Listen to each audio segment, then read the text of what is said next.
റെപുഞ്ചൽ.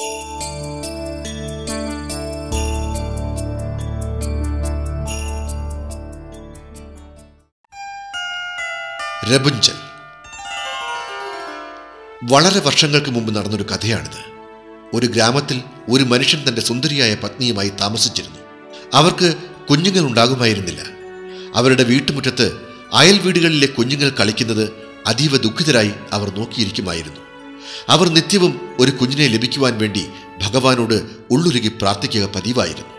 അവരുടെ ഗ്രാമത്തിൽ വനത്തിനു സമീപത്തായി ഒരു വലിയ കോട്ടയുണ്ടായിരുന്നു. അതിൽ ഒരു ദുർമന്ത്രവാദിനിയാണ് താമസിച്ചിരുന്നത്. ആ കോട്ടയ്ക്ക് ചുറ്റും അതിമനോഹരമായ പൂന്തോട്ടമുണ്ടായിരുന്നു. ആ പൂന്തോട്ടത്തിൽ സുഗന്ധം പരത്തുന്ന പ്രത്യേകതരം ഒരു ചെടി ഉണ്ടായിരുന്നു. ആ ചെടിയുടെ സുഗന്ധം ആ മനുഷ്യന്റെ ഭാര്യയ്ക്ക് വളരെയധികം ഇഷ്ടമായിരുന്നു. ഒരു ദിവസം അവൾ തന്റെ ഭർത്താവിനോട് പറഞ്ഞു, എനിക്ക് ആ സുഗന്ധം പരത്തുന്ന ചെടി വളരെ ഇഷ്ടമാണ്. നിങ്ങൾ എനിക്ക് അതിന്റെ ഇലകൾ പറിച്ചുകൊണ്ട് തരാമോ? അവളുടെ ഭർത്താവിന് ആ കോട്ടയിലെ മന്ത്രവാദിനിയെക്കുറിച്ച് അറിയാമായിരുന്നു. അതിനാൽ അയാൾ തന്റെ ഭാര്യയുടെ ബാലിശമായ ആഗ്രഹം കേട്ടില്ല എന്ന് നടിച്ചു.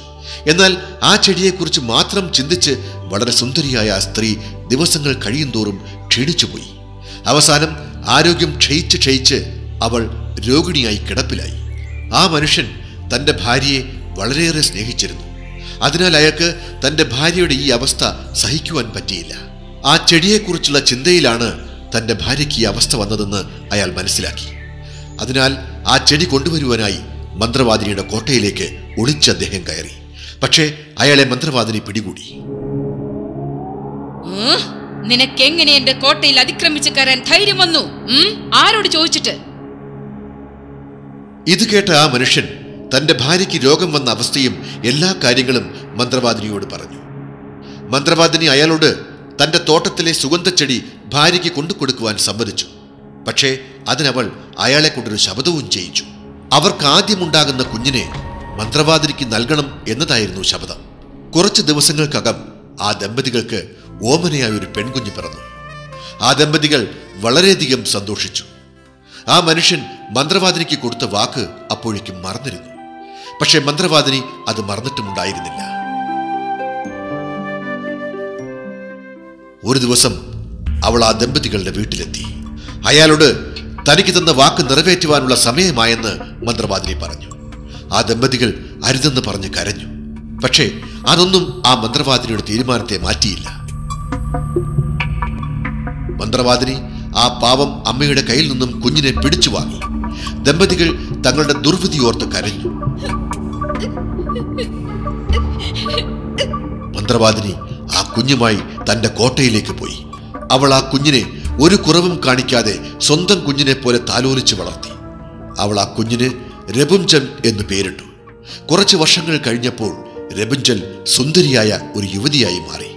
ആളുകളുടെ കണ്ണിൽ പെടാതിരിക്കാൻ റെപുഞ്ചലിനെ കാട്ടിൽ പണി കഴിപ്പിച്ച ഒരു ഉയരമുള്ള ഗോപുരത്തിന്റെ ഏറ്റവും മുകളിലുള്ള മുറിയിലാണ് മന്ത്രവാദിനി പൂട്ടിയിട്ടത്. ആ ഗോപുരത്തിനകത്തേക്ക് കയറുവാൻ വാതിലോ പടികളോ ഉണ്ടായിരുന്നില്ല. മുകളിലുള്ള മുറിയിൽ ഒരു ചെറിയ ജനൽ മാത്രമാണ് ഉണ്ടായിരുന്നത്. അതിനാൽ ആർക്കും അതിനകത്തേക്ക് പ്രവേശിക്കാൻ സാധിക്കുമായിരുന്നില്ല. പക്ഷേ മന്ത്രവാദിനി എന്നും രാവിലെ റെപുഞ്ചലിനെ കാണാൻ അവിടെ വരുമായിരുന്നു. അവൾ ഗോപുരത്തിന്റെ അടുത്ത് വന്ന് ഉറക്കെ വിളിച്ചു പറയും, റെപുഞ്ചൽ, റെപുഞ്ചൽ, നിന്റെ ആ തലമുടി ജനലിലൂടെ താഴേക്കിടൂ. റെപുഞ്ചൽ. ഇത് കേട്ടാൽ റെപുഞ്ചൽ തന്റെ നീളമുള്ള സ്വർണ്ണ തലമുടി ജനലിലൂടെ താഴേക്കിടും. അവളുടെ നീളമുള്ള മനോഹരമായ മുടി ഗോപുരത്തിന് മുകളിൽ നിന്നും താഴെ ഭൂമി വരെ എത്തുന്ന അത്രയ്ക്കും നീളമുള്ളതായിരുന്നു. ആ മുടിക്കിടയിൽ പിടിച്ച് മന്ത്രവാദിനി ഗോപുരത്തിൽ കയറി ജനൽ വഴി അകത്ത് കയറുകയായിരുന്നു പതിവ്. മന്ത്രവാദിനി റെപുഞ്ചലിനോട് പുറത്തു പോകുവാൻ അനുവാദം ഒരിക്കലും കൊടുത്തിരുന്നില്ല. അവൾക്ക് ഗോപുരത്തിനകത്തിരുന്ന് മടുത്തു. അവൾക്ക് അവളുടെ ജീവൻ വ്യർത്ഥമാണെന്ന് തോന്നി. ആ ഗോപുരത്തിലെ ഏകാന്തവാസം അവളെ സദാ വിഷാദത്തിലമർത്തി. അവൾ വളരെയധികം കാലമായിട്ട് മന്ത്രവാദിനിയെ അല്ലാതെ മറ്റാരെയും കണ്ടിരുന്നില്ല. ഒരു ദിവസം റെപുഞ്ചൽ ഗോപുരത്തിലിരുന്ന് ഒരു പാട്ട് പാടുകയായിരുന്നു. ആ പാട്ട് അതുവഴി കടന്നു പോവുകയായിരുന്ന രാജകുമാരൻ കേട്ടു. രാജകുമാരൻ തന്റെ ജീവിതത്തിനിടയ്ക്ക് ഇത്രയും മനോഹരമായ ഒരു പാട്ട് കേട്ടിട്ടില്ല. അദ്ദേഹം ആ മധുരഗീതം ഒഴുകി വരുന്ന ഗോപുരത്തിലേക്ക് നോക്കി. അതിന് ഒരു ജാലകം മാത്രമേ ഉണ്ടായിരുന്നുള്ളൂ. ആ ജാലകത്തിലൂടെ ആരെയും കണ്ടില്ല. രാജകുമാരൻ ആ മധുരഗീതം പാടുന്നത് ആരാണെന്ന് കണ്ടുപിടിക്കുവാൻ വേണ്ടി ഒരു മരത്തിന്റെ പിന്നിൽ ഒളിച്ചു നിന്നു. കുറച്ചു കഴിഞ്ഞപ്പോൾ അതാ മന്ത്രവാദിനി വന്ന് രപുഞ്ചലിനെ വിളിച്ച് മുടി താഴേക്കിടാൻ പറയുന്നു. താഴേക്ക് തൂങ്ങിക്കിടക്കുന്ന മനോഹരമായ മുടിക്കിഴയിൽ പിടിച്ചുകൊണ്ട് മന്ത്രവാദിനി മുകളിലേക്ക് കയറുന്നത് രാജകുമാരൻ കണ്ടു. മന്ത്രവാദിനി പോയപ്പോൾ രാജകുമാരൻ ഉറക്കെ വിളിച്ചു, രപുഞ്ചൽ, രപുഞ്ചൽ, നിന്റെ മുടി നീ ഒന്ന് താഴത്തേക്കിടൂ. ഇത് കേട്ടതും രപുഞ്ചൽ തന്റെ മുടി താഴേക്കിട്ട് കൊടുത്തു. മുടിയിൽ പിടിച്ചുകൊണ്ട് രാജകുമാരൻ ജനലിലൂടെ രപുഞ്ചലിന്റെ മുറിയിലെത്തി. രപുഞ്ചൽ രാജകുമാരനെ കണ്ട് ആശ്ചര്യഭരിതയായി. അതിസുന്ദരിയായ രപുഞ്ചലിനെ കണ്ട് രാജകുമാരനും അത്ഭുത പരതന്ത്രനായി.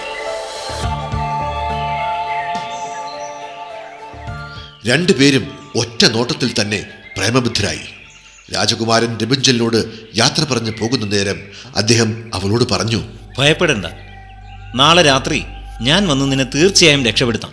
ഈ വാഗ്ദാനം നൽകി കുമാരൻ യാത്രയായി. പിറ്റേന്ന് മന്ത്രവാദിനി രപുഞ്ചലിനെ കാണാൻ വന്നപ്പോൾ രപുഞ്ചൽ പതിവിന് വിപരീതമായി വളരെ സന്തോഷവതിയായി കാണപ്പെട്ടു. മന്ത്രവാദിനിക്ക് അവിടെ എന്തോ സംഭവിച്ചിട്ടുണ്ടെന്ന് മനസ്സിലായി. മാന്ത്രിക വിദ്യയാൽ എല്ലാം മനസ്സിലാക്കിയ മന്ത്രവാദിനി വേഗം തന്നെ രപുഞ്ചലിന്റെ മനോഹരമായ സ്വർണ്ണത്തലമുടി മുറിച്ചു. രപുഞ്ചലിന് കരയുകയല്ലാതെ മറ്റു മാർഗമൊന്നും ഉണ്ടായിരുന്നില്ല. മന്ത്രവാദിനി രപുഞ്ചലിനെ ഗോപുരത്തിൽ നിന്നും താഴെ ഇറക്കി ദൂരെയുള്ള മരുഭൂമിയിലേക്ക് എത്തിച്ചു. എന്നിട്ട് മന്ത്രവാദിനി ഗോപുരത്തിൽ കയറി രാജകുമാരനെ കാത്തിരുന്നു. അന്ന് രാത്രി പാവം രാജകുമാരൻ ഗോപുരത്തിനടുത്തെത്തി. കുതിരയെ കുറച്ചപ്പുറത്തുള്ള മരത്തിൽ കെട്ടിയിട്ട് രാജകുമാരൻ വിളിച്ചു പറഞ്ഞു, രപുഞ്ചൽ, രപുഞ്ചൽ, നിന്റെ മുടി നീ ഒന്ന് താഴത്തേക്കിടൂ. മന്ത്രവാദിനി രാജകുമാരന്റെ ശബ്ദം കേട്ടതും രപുഞ്ചലിന്റെ വെട്ടിയെടുത്ത മുടി ജനൽ വഴി താഴേക്ക് തൂക്കിയിട്ടു. ഒന്നും അറിയാത്ത രാജകുമാരൻ ആ മുടി പിടിച്ച് ഗോപുരത്തിലേക്ക് കയറി. പക്ഷേ രപുഞ്ചലിന്റെ സ്ഥാനത്ത് മന്ത്രവാദിനിയെയാണ് അദ്ദേഹം കണ്ടത്. മന്ത്രവാദി രാജകുമാരനെ കണ്ട് കോപിഷ്ഠയായി. പാവം രാജകുമാരൻ ഒന്നും മനസ്സിലായില്ല. മന്ത്രവാദിനിയിൽ നിന്നും രക്ഷപ്പെടാൻ പിന്നോട്ടു നീങ്ങിയ രാജകുമാരൻ ജനലിൽ നിന്നും താഴെ വീണു. കുമാരൻ മുൾച്ചെടികൾക്കിടയിലാണ് വീണത്. അതിന്റെ മുള്ളുകൾ കൊണ്ട് രാജകുമാരന്റെ 2 കണ്ണുകളും പൊട്ടിപ്പോയി.